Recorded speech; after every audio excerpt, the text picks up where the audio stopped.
The great hall of the Blackthorn pack had never been so silent. Hundreds of wolves stood shoulder to shoulder beneath the ancient wooden beams, waiting for their alpha king to speak. At the center of the room stood Elena Voss, her spine straight, her hands folded in front of her, though her heart was pounding so hard she feared everyone could hear it. 3 years ago, she had stood in this same hall and become Luna of Blackthorn. She had been given a crown of silver leaves and a promise whispered only to her, that she would be loved for as long as the moon rose in the sky. Now she stood in the same spot, waiting for that promise to be taken away. Damien Blackthorn, Alpha King, stood a few steps above her on the raised platform. He did not look at her. His jaw was tight, his eyes fixed on a point somewhere past her shoulder, as if looking directly at her might break something in him. Beside him stood Serafina, a woman Elena had never trusted, dressed in deep red, her lips curved in the smallest, most satisfied smile. "The elders have confirmed the bond," Damien said, his voice flat and rehearsed, as though he were reciting words that belonged to someone else. "Serafina carries the mark of my true mate. I cannot deny what the moon has chosen." A murmur ran through the crowd. Elena felt the room tilt slightly, though she did not move. "Elena Voss," Damien continued, and this time his voice cracked, just barely, just enough for her to hear it. "You are released from your position as Luna. You are no longer welcome within Blackthorn territory."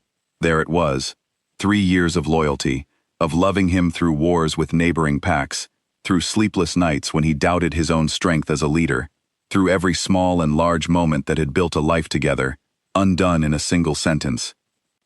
Elena did not cry. She had promised herself she would not cry in front of these people who had once bowed to her and now watched her fall with barely disguised curiosity. She lifted her chin, met Damien's eyes for the first time since he had begun speaking, and saw something there that surprised her. Not triumph, not relief, something that looked almost like fear. But it did not matter. A king who feared his own choice was still a king who had made it. "I understand," she said simply, and turned, and walked out of the hall that had once been her home. What Damien did not know, what no one in that hall knew except Elena herself, was that she carried his child. She had discovered it only days before, a secret she had planned to share with him that very week. Now it was a secret she would carry alone, out into the unknown. She left Blackthorn territory before sunrise the next morning, taking nothing but a small bag and the clothes on her back. She did not know where she was going. She only knew she could not stay in a place that had cast her out so easily.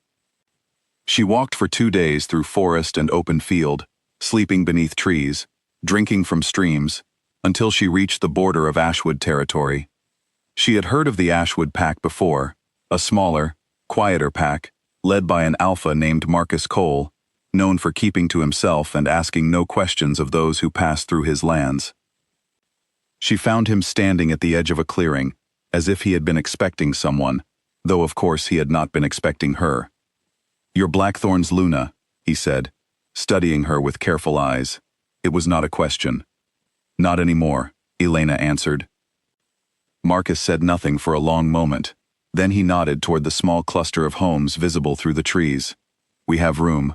No one here will ask you why you came." She stayed. The months that followed were not easy. Elena worked in the pack's gardens and helped care for the pack's children, slowly earning trust among people who had every reason to be cautious of a stranger from a rival pack. She kept her pregnancy hidden as long as she could, wearing looser clothing and staying away from prying eyes, terrified that word might somehow reach Blackthorn territory and put her in danger. Marcus never asked about the child's father. He simply made sure she had what she needed, a place to sleep, food to eat, someone nearby if she called for help. He was steady in a way Damien had never been, quiet in a way that felt less like distance and more like patience. Elena found herself grateful for him, though gratitude was a small and careful thing compared to the storm of grief still living inside her chest. She gave birth in the depth of winter, in a small cabin at the edge of Ashwood territory, with only Marcus and the pack's healer present. When she held her son for the first time, she looked into his tiny face and saw, unmistakably, the same silver-ringed eyes that had once looked at her with love across a crowded hall.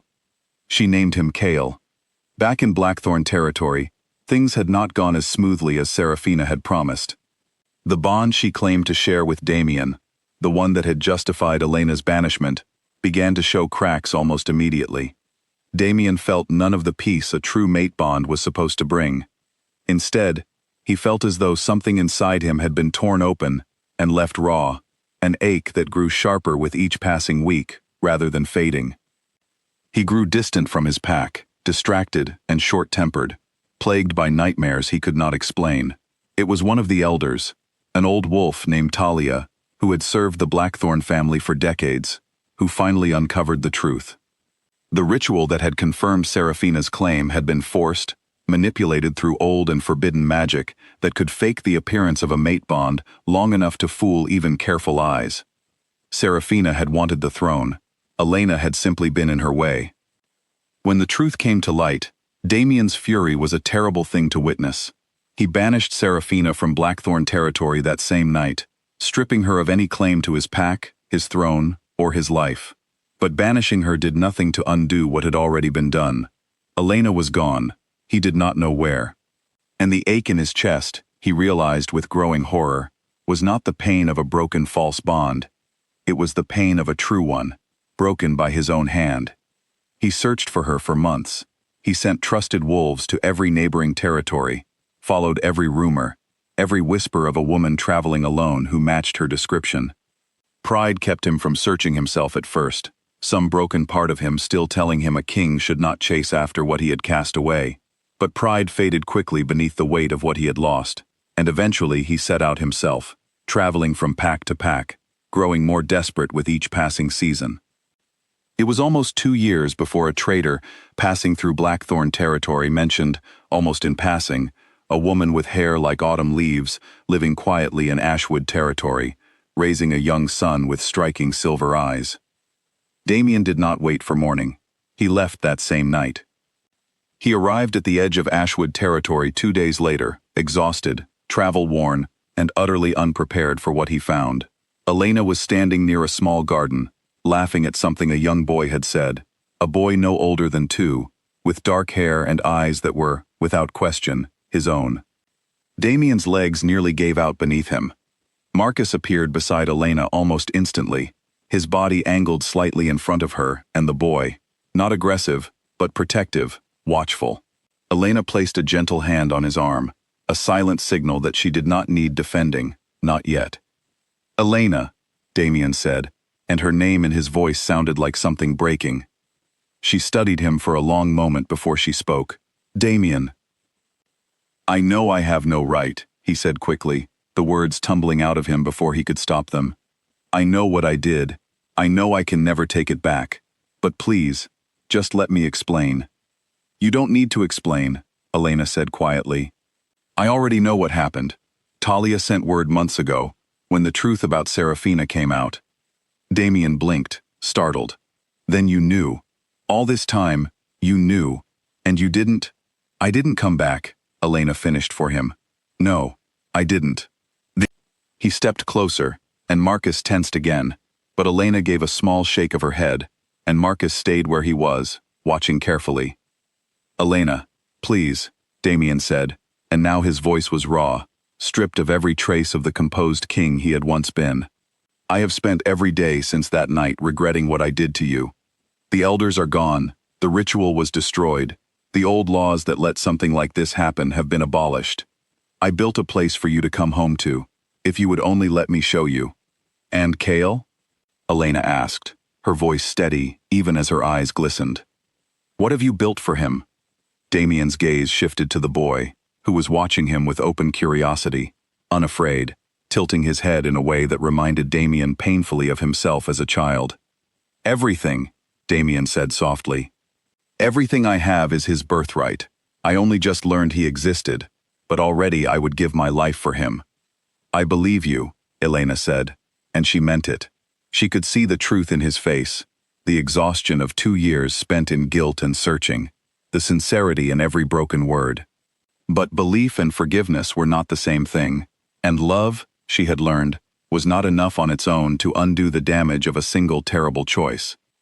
"Then come home," Damien said. "Both of you, please." Elena was quiet for a long moment, watching her son chase a leaf across the grass, watching Marcus standing steady and calm at her side, watching Damien, still kneeling now in the dirt before her, a king brought low by his own regret. "I will not stand in the way of Cale knowing his father," she said finally.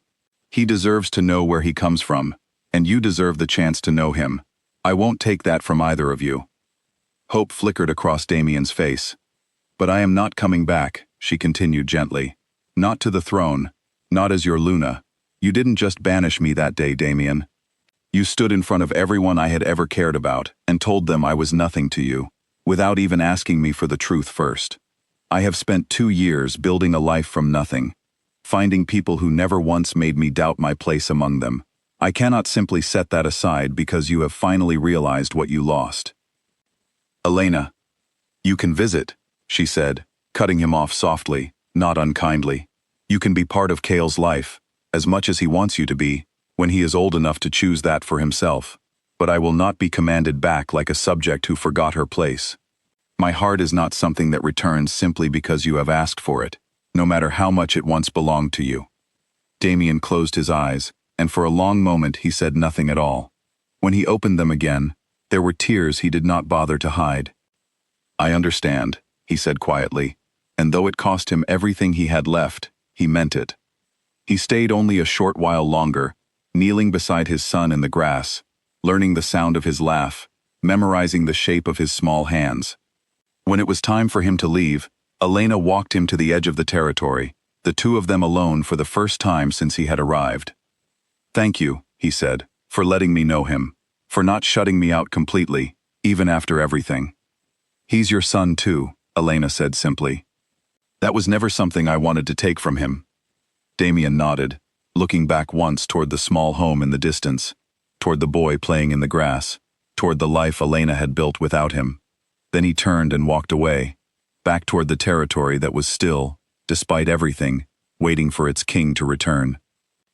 Elena stood at the edge of the trees long after he had disappeared from sight, watching the empty path where he had been. Marcus appeared beside her quietly, not saying anything, simply standing close enough that she knew she was not alone. "You did the right thing," he said softly. Elena watched her son laughing in the distance, safe and loved, and surrounded by people who had chosen him without condition, without ceremony, without needing proof of anything at all. "I know," she said. "Some things, once broken, could be repaired. A father could still know his son. A wound could still heal, slowly, over time.